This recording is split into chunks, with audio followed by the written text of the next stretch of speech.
Kalispell School Board decided to let a Glacier High School student who was facing expulsion for his involvement in a hazing to return to school at the end of October. Now, that student faced expulsion for allegedly assaulting several football teammates during a bus ride back from a football game in Missoula.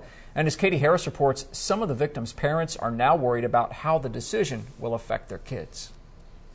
It took 3 hours of deliberating and listening to testimony before the Kalispell School Board reached a decision during its closed expulsion hearing last night.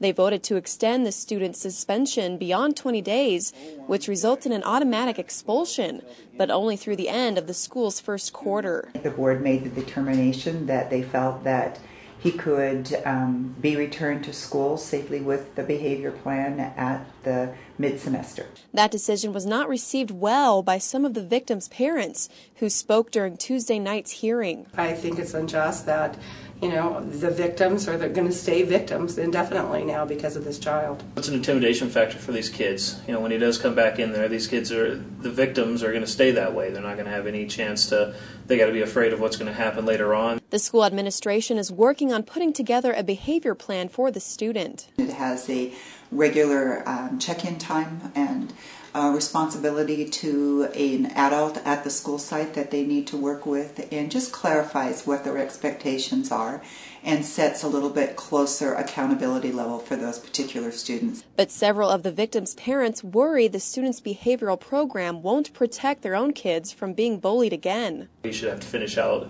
at least the rest of the school year somewhere else. You shouldn't have to put these kids through it again. Shouldn't have to be worried about this on a day-to-day basis. The Kalispell School District says there will be clear expectations and guidelines set in place for the Glacier student when he comes back to school. He'll be allowed to return at the beginning of the second semester on October 31st. In Kalispell, I'm Katy Harris for Montana's news station.